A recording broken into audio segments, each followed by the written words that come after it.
Welcome to the CCN podcast, where we discuss the latest trends, companies, and people shaping the cryptocurrency space.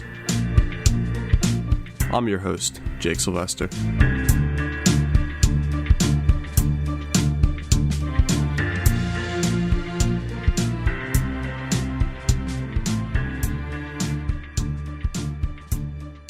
Hey, what's up, guys? Welcome to the 6th episode of the CCN podcast.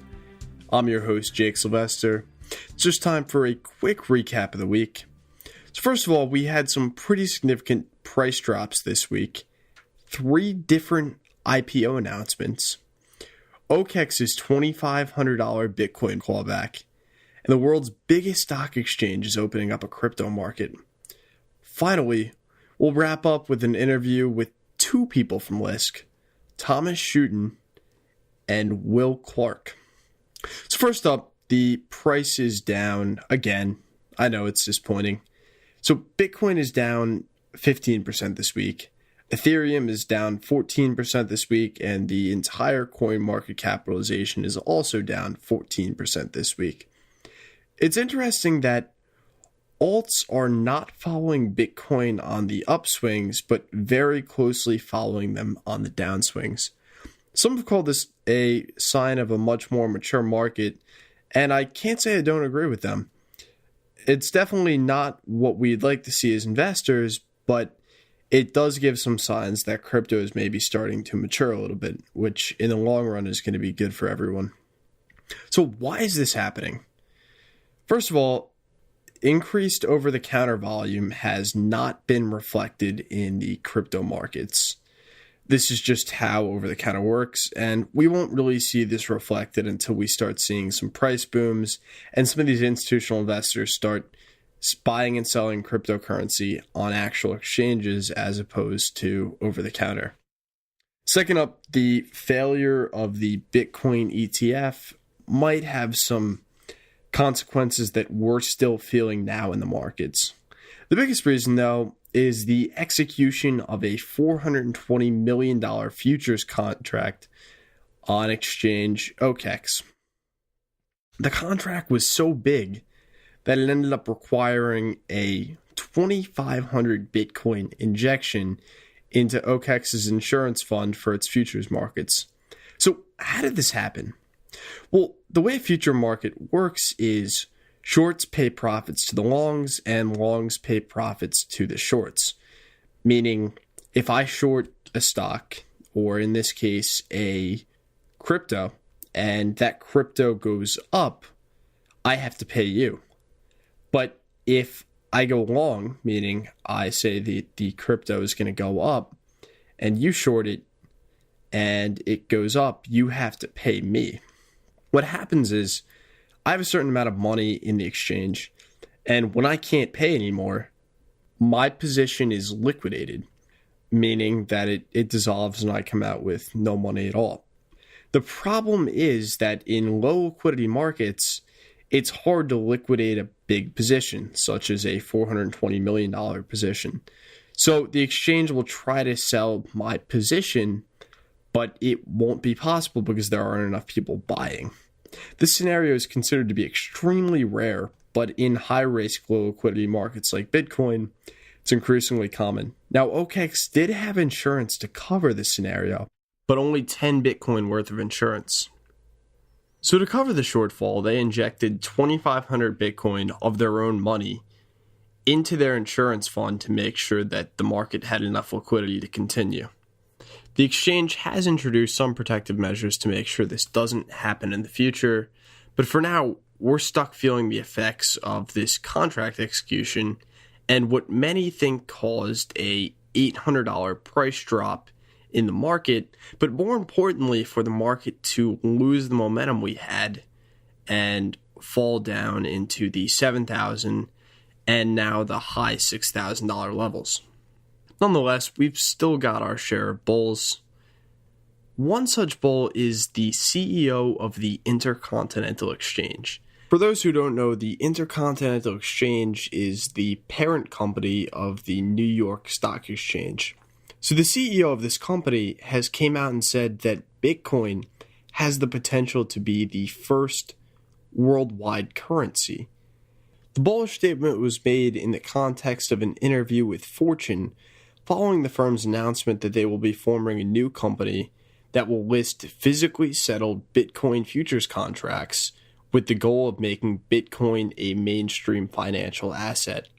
The formation of the company is definitely a huge step toward bringing institutional investors into the space because Intercontinental Exchange and, by extension, New York Stock Exchange are companies that institutional investors are used to working with and are comfortable with. Next up, Bithumb, which has been hacked 3 times in the last year, has announced that it will re-enable deposits and withdrawals following its pause after the most recent hack of $31 million. It'll be interesting to see what happens and just how much money is pulled out of the exchange once withdrawals and deposits are reactivated, and if this has any effect on global volume or even just volume in the Korean markets. Next up, we've got 3 different crypto-related IPOs to discuss this week. The first, admittedly, doesn't have much to do with crypto, but marks a major milestone in the way IPOs are conducted. So a media organization called High Times has launched the first ever IPO that will accept both Bitcoin and Ethereum in addition to regular cash. So the IPO is being done under Reg A+, and the company has said that while they didn't believe that a traditional ICO process is the right move for their brand, it would have been foolish to leave out this emerging investor base as they continue to transform into a diversified media, events, and merchandise giant. This is a big move and might even mark the start of other companies following and starting to accept Bitcoin and Ethereum in their IPOs. In bigger news, we found out that Bitmain, which is widely anticipated to be having an IPO very soon, made $1.1 billion in profit in their first quarter alone. This means that they're almost as profitable as Nvidia, who reported a net income of $1.2 billion in quarter one and has a $150 billion market cap.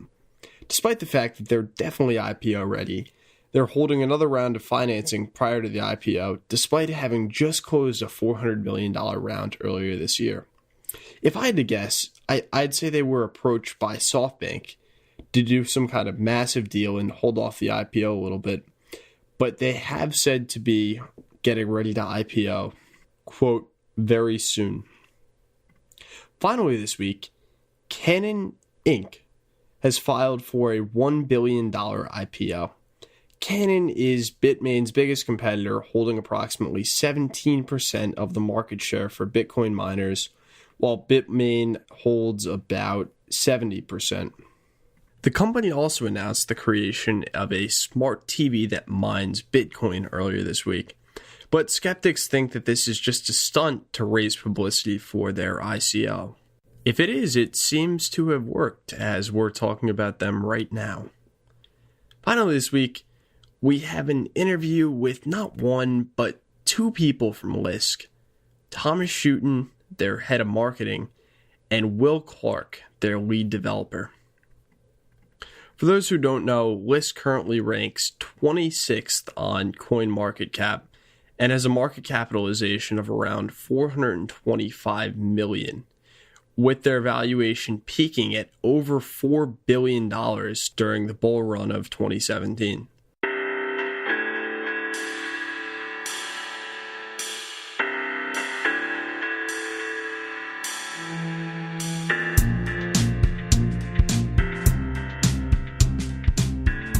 Hey, how's it going, everybody? I'm here with Thomas Schutten, the head of marketing, and Will Clark, the project lead for Lisk Elements. How you doing, guys? Pretty good. Doing great. How are you doing yourself? Pretty good. So, tell us a little bit about what the problem is that Lisk solves. So it starts approximately 2 years ago.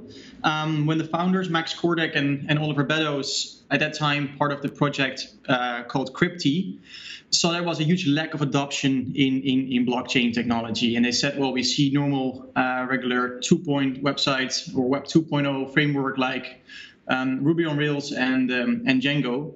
And that was not existing in the blockchain industry. And also Ethereum was in a different state and other blockchain platforms than they are today.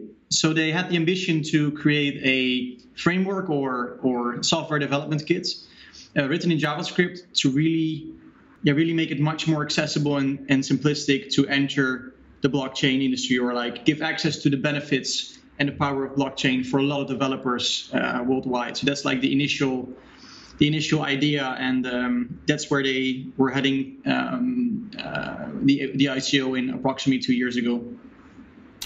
Got it. So you talked about two web frameworks there, Ruby on Rails, and I'm trying to think of the other one. But can you explain a little bit about what that is for listeners that aren't as familiar, and how that differs from a more traditional JavaScript web framework, like maybe a traditional mean stack? Well, actually, Django and Ruby are, if anything, more traditional than mean.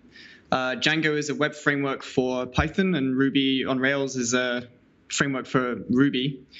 And basically, if you try and build a web server yourself as a developer using the kind of built-in native functionality, it's a lot of work. And there are a lot of decisions that over and over again, you'll probably make the same way. And if you aren't that experienced, you'll probably make them incorrectly. So these frameworks are just there for developers who want to build a web server where it will make sensible decisions, give you sensible defaults, write a lot of code for you, potentially where you just run a command and it bootstraps some project for you. And yeah, with Node.js, we have Express is a very popular framework again. A couple of other options around at the moment as well. But in line with the Node.js and JavaScript philosophy, these frameworks are generally less opinionated than Django and Ruby on Rails. There's a lot more flexibility usually, and therefore a lot more kind of community projects building different things that go in different directions, so you can really express your opinion. But yeah, does that answer your question about how these different frameworks relate? Yeah, so I'm curious how that ties into Lisk, and I just wanted you guys to explain a little bit about what those were. Sure. So basically, with blockchain, you get a new way of designing applications, right? The blockchain part basically sits where the database might in a traditional application. You might have more complicated setups, but that's a kind of simple way of thinking about it. And you can run these decentralized applications where even the compute might be performed, in a decentralized way. And just like with a normal traditional web server setup, if you're going to create a lot of decentralized applications, or if a lot of people are going to create one each, then each of them is going to come up against probably the same kinds of problems over and over again and have to make those decisions. And if you have a framework which is making those decisions for you, making sensible decisions and giving you sensible defaults, writing boilerplate code for you, then that makes the whole process a lot easier. So just like with Django and Ruby on Rails or Express, where you can a lot of this stuff is just made easier for the developers. The idea with Lisk is to provide a software development kit which makes it easier to build a blockchain-based application. Okay, awesome. So how does Lisk differ from other blockchains like Ethereum? I mean, obviously you guys are more opinionated, and it's much easier to build a web server type application. But talk a little bit about the core differences in terms of how you guys utilize side chains and some of the newer tech inside your application. So yeah, in regards to the technology itself, I think Will is the best person to explain that. But if you talk more about the general differences between projects. I mean, the team is the only thing that's actually centralized. So we're building Lisk and the sidechain technology from Berlin, where the main contractor of the Lisk Foundation is based. So in terms of marketing, we also have like a centralized or like a team that can execute on our marketing efforts. So we're really pushing hard for the message like simplicity, accessibility, and yet still powerful. And so the difference is that, you know, we get back from exchanges and from people, including delegates in our ecosystem, that the documentation is very well written. It's super simplistic and accessible. We're utilizing the Lisk Academy for like having a full suite educational platform and so on. So we're doing many different things to fill in that promise we made with the technology itself, which is different from Ethereum, where it's maybe more like a community effort, and especially Bitcoin. So it's like you see clearly like the blockchain 1.0, 2.0, and now 3.0 projects.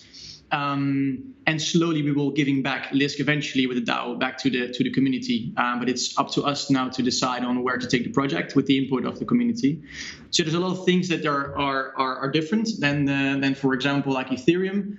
I think we can compare ourselves more with other platforms, including Stratus, Icon, EOS, where there's actually like a team behind it, more centralized team, I should say. In terms of technology, of course, in Ethereum, everything runs on the main chain, and we are striving to utilize sidechain technology, and it has actually like 3 benefits.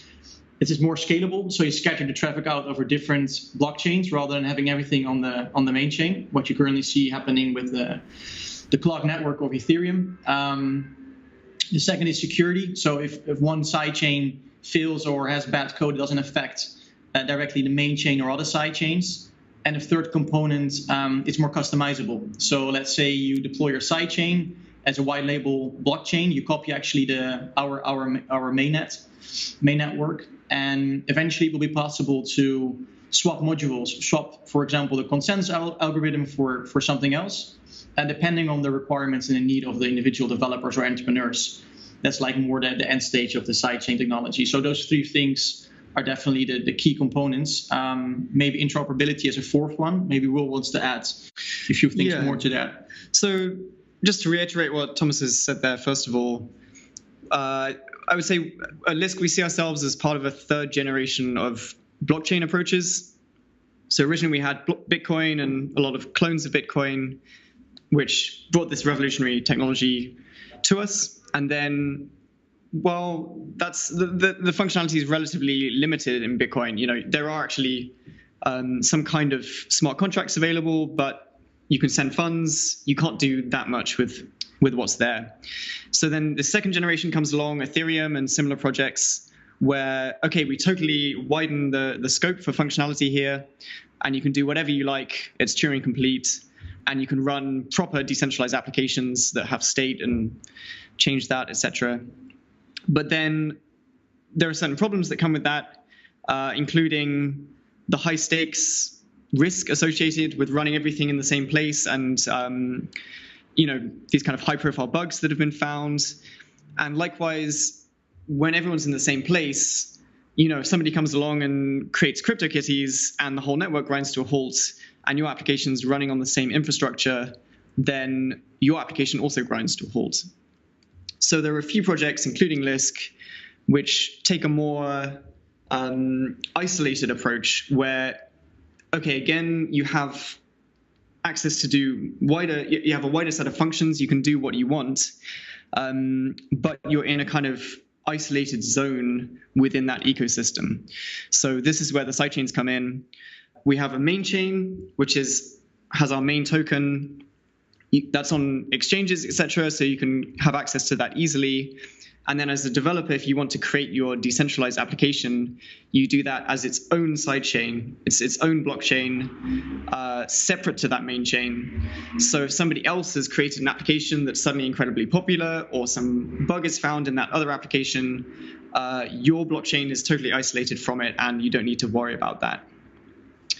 As for what distinguishes us from other projects within this 3rd generation, I would say it's the focus on user experience, trying to make things as easy as possible. Using JavaScript forms part of that. It's a language that so many developers use, increasingly popular, so much investment being put into JavaScript resources by major companies. And this software development kit will be trying to make that as easy as possible for developers to create blockchain-based applications. Yeah, that's a really cool concept, and I think I've seen a lot of that in the blockchain space, where these companies are really skipping over some of the more traditional, maybe non-async friendly languages like Ruby on Rails, Python, and moving directly to JavaScript. Was that more of an engineering decision or a user experience decision to use JavaScript? I think this was a decision that was made before I joined the company, but I think it's happily the combination of both, really. I mean, it is this incredibly widely spoken language that's on the way up in a bunch of ways. But at the same time, when you have a blockchain architecture, you have a quite unusual system. It's quite different to developing just a classical server-client application. And with JavaScript, obviously, it runs in the browser. You can write code that you can run everywhere that you want it to run. You can write the same functions to verify a transaction, for example, and run it in the browser, in your Electron client, in your React Native client on mobile, in some totally different environment, on the server, on nodes, on kind of servers that are just providing, processing of what's in the blockchain, stuff like that. So there's a lot of benefit on the engineering side to using JavaScript specifically. Plus, there's the great open source tradition that there are just so many community projects building in JavaScript, and that number is just increasing. Yeah, I think that's one of the coolest, most interesting parts about JavaScript. So for some of our listeners that might not be as familiar, most languages are very opinionated, as are their web frameworks. So basically, there's one way to do it, and it's built into the language. JavaScript is really a core Turing-complete language with, I mean, basically, most of the functions in the language are node modules. And that has some good and some bad, right, with the whole left-align thing and those dependency trees. But I think it is a good decision to go toward a more user-friendly, modern language such as JavaScript versus like a older Ruby type thing. Well, we think so too. Yeah, I mean, it comes all down to adoption, right? And there's pros and cons for, I think, many different platforms, including their programming languages. But if you really want to strive for real, like, mass adoption, then this is the go-to programming language, and we have been seeing it since the beginning. It was also, like, I think, the unique selling point of the ICO back in the day. So. Yeah, and just to touch on that, the kind of. So was it the left pad incident that you were referring to? Yes. Like NPM security issue. So there are all these community projects, all these tools that you can use. And obviously that gives you a huge advantage because you can just install these libraries and you don't even have to bother writing the code and you can already use it. That's great. Obviously, the downside to that is that you're now dependent on somebody else and you don't necessarily know if you can trust them. And like that's definitely a tension in the whole approach. We think that the benefits of this open source philosophy outweigh the disadvantages. And there's a lot of things that are being done to mitigate those security risks. There's like NPM, for example, introduced a few measures following that particular incident. And there are all these security tools which will just check your dependencies automatically and let you know if there's a problem that you need to solve. And I mean, one thing we have at Lisk is a very active, very passionate community. And, when anything like this is even on the horizon, we might have somebody letting us know about it pretty quickly. Yeah, absolutely. So I guess my next question is, you guys mentioned to me before we got on the call that you'd moved to a new office in Berlin just because you guys were moving so fast. So talk a little bit about scaling an engineering team marketing team, operations in a space where there are really so few people who kind of know what they're talking about? Yeah, it's a very interesting thing. When I joined, I think I joined as the first non-developer on the team. I think it was number 4 or 5. Of course, development first. So that was like the very first initial employees of Lightcurve, the development studio that got hired. Soon after me, Will joined the team. So yeah, we know the difference between the current state and we began way back 1.5 years ago. So we grew from 5 people at that time to, at the moment, over 50. So tenfold in less than 2 years. It comes with a lot of challenges, a lot of growing pains. One of them is you have to grow your team while the whole community involved and ICO participants and so on are watching you. So you have to hire your, also like the more practical stuff, like the office manager. There needs to be an HR team in place to hire those talents. There's a lot of people from overseas that we want to hire, and the whole process to get those people over to Berlin is a lot of work. So I remember Max Kordak, the CEO, and myself spending, a good 20 to 50% in the week sometimes on HR-related things. And luckily, we have 3 amazing HR talents at the moment that take over that work, so we can actually focus on things that we are good at. In regards to hiring blockchain talent or talent in general, I think that there's a few people that joined the team that had prior blockchain experience or especially interest, but it's not a hard requirement. There we hire both on the engineering and the marketing side people that show to grow into blockchain and in cryptocurrencies and so on pretty quickly. Now we also have the luxury of the Lisk Academy, which all simplifies that in terms of like the more general understanding. And in terms of, Will can answer the question better, but our engineering team, it's a matter of, I think, approximately 2-3 months, as I heard Oliver Beddoes, the CTO, say a few months ago, before somebody is very much up to speed and can actually contribute in an independent way. So yeah, it's difficult. Sometimes people, what I see are still a little bit skeptical. Sometimes people with business and marketing backgrounds rather choose maybe an established tech startup in Berlin or maybe a traditional consultancy firm over a very volatile cryptocurrency and blockchain platform. For me, it's a no-brainer. I mean, I believe so much in blockchain that it was a no-brainer to join at least one blockchain platform, and my decision was for Lisk. So that's still surprising, and it's changing though. I think the amount of applicants, of course, Lisk is gaining traction and is growing as well, and there's more exposure through Bitcoin for the bigger public for blockchain and cryptocurrencies. We're getting very much more applicants than we got in the beginning. So yeah, it's funny to see that how fast the team grew and how much people have learned over the course of last year with the whole community watching. And there's not always credit for that because that's something we don't communicate, how we set up the structure internally, right?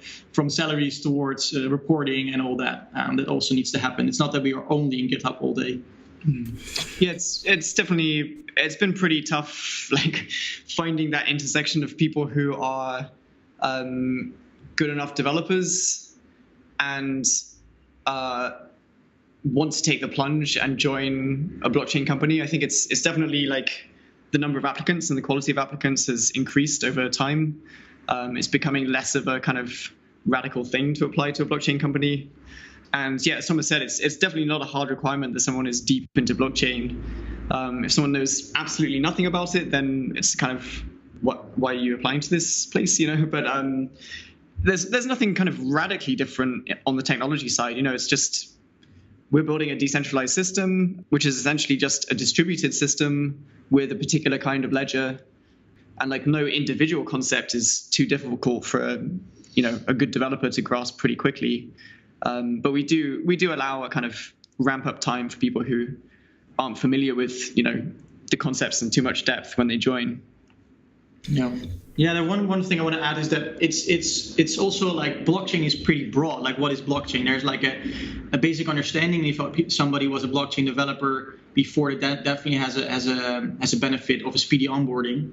But if you look at our consensus algorithm with a delegated proof of stake, system, then like game theory and peer-to-peer networks and politics and economics, it all comes together at one point. That's like the fascinating part of blockchain and the Lisk project. So we have people with PhDs with different backgrounds, and we need talents, a diverse pool of talents to make it happen. So that's the first thing. The second thing is that during the application process, we also try to get to why Will mentioned why blockchain, and it's not necessarily about the skill set, more the motivation behind it. If it's just to ride another sort of hype wave, that's not really the proper motivation. If it's like, if you believe in decentralization and you believe that blockchain can take us further, then that's a much better motivation. So our HR team is trying to get to that point as quickly as possible, besides, of course, the required skills. So. Yeah, it's definitely interesting how that screening happens and how it evolves over the course of a startup, especially in a blockchain startup. So, Will, one of the things I'm curious about from your perspective is in traditional development, you have all these systems that have been set up for 20 years, right? You have continuous integration, which will test your application automatically. You have a web server that you're automatically deploying to. How is that different in blockchain, and what kind of learning curve have you and your developers had as you try to adapt and scale quickly? Sure. Well, first of all, because of the approach we're taking here with this emphasis on usability, a lot of our products, we have a wide range of products, including a lot of front-end products, and the development for them is pretty much the same, really, as for a more traditional setup. Our wallet client, for example, which is just an Electron app, you have to hit a public API of a node, but it may as well be just a regular server. So we have, traditional CI and browser testing and everything for all that kind of stuff. I guess the main difference comes with the node software itself. But again, we still have continuous integration, checking all the code that's coming in. We still have, multiple levels of tests, automated tests that check the code we're writing is doing what we think it does. There's just this additional level where you also have to check, okay, when you have several nodes running, do they all play together in the way that you're expecting? Because ultimately the product there is not the actual node software, it's the network that comes out of all the nodes running at the same time. But again, this is nothing especially new. The same applies to distributed applications in general. In enterprise software, you quite possibly have to have a bunch of different servers running, and they all have to work together in a way that plays nicely. Maybe the only serious difference is the fact that there is this cryptographic component where you're just not in control of a lot of the keys that sign different transactions and give permission for various actions. So that definitely limits what we can do in terms of fixtures. A lot of the time with a product at the kind of highest level of testing, you'll take some fixtures, which are just real life data, and you'll run that through some test and make sure that you get the results that you were expecting to get. And we can do that too, except we can't re-sign those transactions. We can't generate more transactions using the private keys that were used to sign those original real-life transactions, because we just don't have access to them. We can verify transactions, obviously, but there's that makes things a little bit tricky sometimes, not being able to just, what was the private key for that transaction, But in general, I think we're still using all of the advances that have been made in terms of, best practices. We're using, with JavaScript, it's very important to lint your code, make sure that it's formatted correctly. We're using Prettier to make sure that it looks nice and it's just a standard style and nobody gets confused by how it looks. We use continuous integration. It's pretty standard, really. And one of the interesting things I saw on your website, I think it was on the frequently asked questions, was about whether you guys were secure or not, because you don't use strong typing. So first of all, I thought that was a weird question, because I think anyone asking about strong typing would be like, oh, yeah, you can have a secure application without that. But do you guys use a TypeScript precompiler or? No, so we're just using straightforward JavaScript actually. I think I agree with you. Like for a secure application, you definitely don't need a strong typing system, as long as you have like enough structure in place. For example, your tests are good enough and comprehensive enough. Typing systems can definitely help with catching certain bugs, which you otherwise have to do potentially more work to catch. And we are definitely interested in these typing systems that have come up for JavaScript. So TypeScript's one of them. There's also Flow from Facebook. We've got 2 kind of research pull requests open on Lisk Elements actually, which is kind of giving us an idea of what it could look like to have a typing system. But yeah, it's not really a priority at the moment. The priority is really on the security side, tests, just making sure we've got enough test coverage, really. Got it. Yeah, I just thought that was interesting on the website. I'd never heard that question before. So how did you guys both get into crypto? Let's start. So I think that when Bitcoin first was covered on the general news, it's kind of something that I never stopped following. I would say like I never dug deep into the technology at that point, but I was following some business courses and interested in business and the disrupting factor of some technologies. And blockchain, they didn't speak about blockchain. They spoke about some digital dark coin at that time. So a few friends of mine were mining some Bitcoins on their laptops and got me interested. And then I let it go for a little bit. That was like the first initial meet and greet with Bitcoin, until I realized that this is something, the underlying technology is much bigger than a digital currency, what I thought it was, called Bitcoin. So I started to do research and digging deeper into it. And at some point I came in contact with Max Kordak and the founder, and I said, well, listen, I want to switch from a traditional startup business to blockchain. I see that you're hiring some backend developers, but I think you can use my skills as well. And then, within 2 months, I was living in Berlin and working on the Lisk project, and absolutely gained vastly more experience and knowledge over the course of the last 1.5 years. So, yeah, probably one of the best decisions I made career-wise so far. And the tricky part is it's also my hobby. So it's difficult to make the distinction between when it's my private time and when it's my work time. I first heard about Bitcoin in 2013, I think.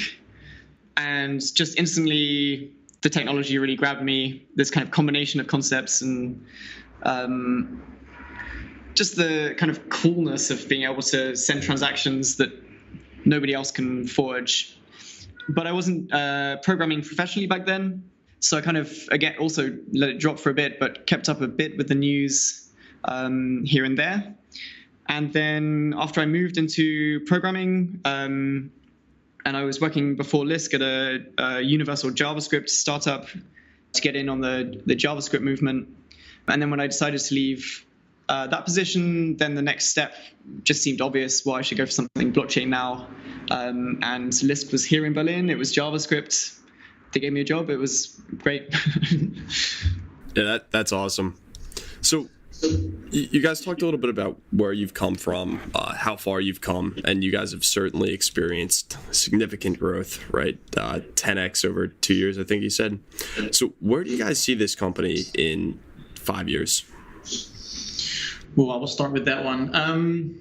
5 years from now. Okay, so it depends how you look at it. Like in terms of the technology, I think we filled in our promise from the ICO. I mean, we pivoted along the way, but I think the SDK is in full swing, being developed by Lightcurve, the development studio, and will be developed further together with the community. So I think you're going to have like a great suite of tools to create decentralized applications written in JavaScript, and I think we see like many ICOs being conducted on the Lisk platform due to that accessibility. The first one is already announced.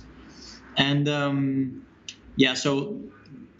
adding many, many more features to our ecosystem. So talking about probably 5 years from now, so interoperability between sidechains, decentralized exchange to create liquidity for those sidechains, an ever-growing team. I think that we have, well, Lightcurve as a blockchain consultancy is a little bit similar to Consensus and to Block One, I would say, as a for-profit company. So that grows steady still. In 5 years. I think we will reach a few hundred of people.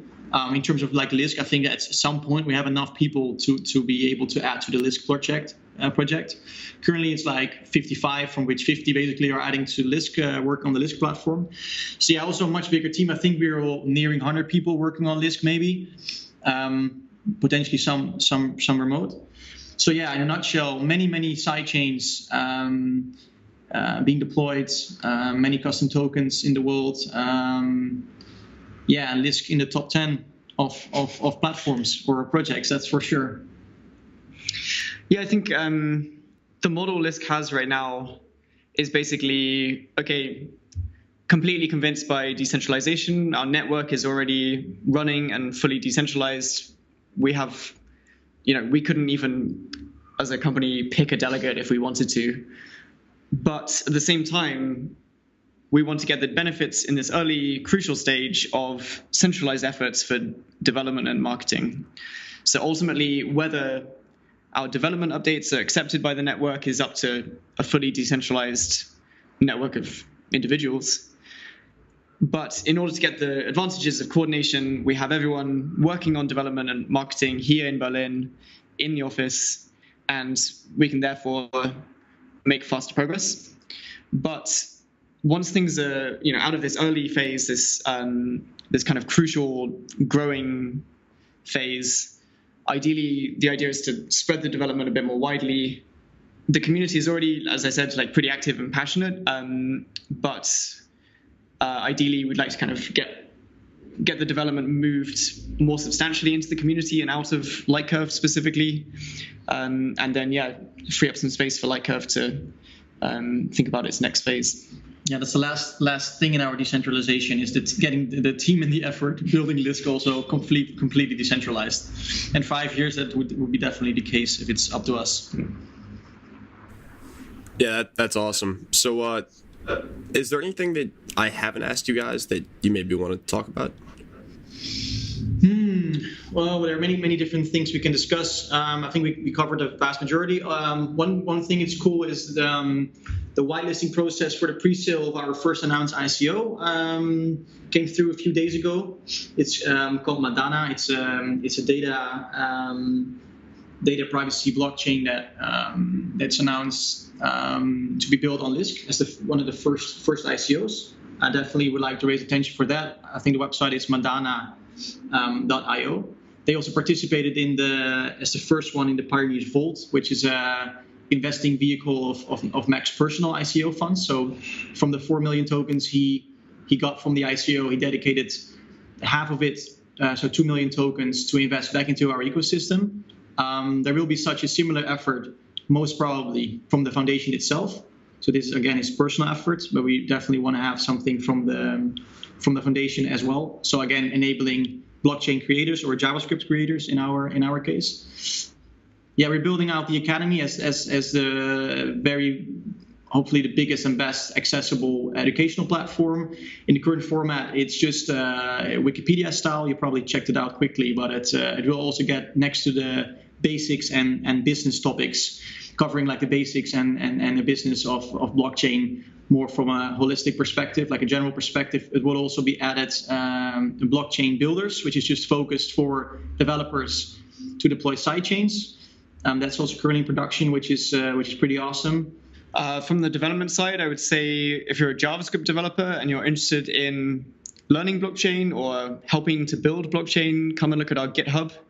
Our organization name is Lisk HQ, and you can see all our projects there. Everything's open source. And if you're looking for a job, please apply. Yeah, so if you want to apply for working on a Lisk project as part of the Lightcurve development team and marketing and business, everything, listeners can apply through careers@lisk.io. The only requirement, as we discussed before, is people have to move to Berlin. So that's like a disclaimer. But it's awesome. I mean, as I said before, it's a hobby. Like, we're spending quite a significant amount of time in the office, also the evenings and weekends if it's necessary, both like if it's truly necessary, but also just because it's so much fun to build this together. And well, if people ask you, like, what do you think about the competition? I think it's not really a competition. It's so small still if you look at the total market cap. I think we're pushing through with this revolution or evolution together and not necessarily against each other. So any work that's been done on other platforms, it's great as well. We learn from that and they learn from us. So it's cool to see, for example, the implementation of a DPoS system, how EOS is doing it, like with the different interpretation. And so you will see it evolves over time together, like also with Tezos now doing DPoS. So yeah, and also the side chains are getting much more popularity. We were in Consensus in New York in one of the biggest blockchain conferences, and the word side chains felt quite often. So it's pretty cool that we one of the first a long time ago to kind of pioneer that. Yeah, that's awesome. So thanks for hopping on with me, and definitely look forward to seeing how you guys progress over the next few years. Yeah, thanks for having us. Thanks so much for having us. Yeah. All right, guys. Have a good day. You too. Thank you very much. Bye-bye.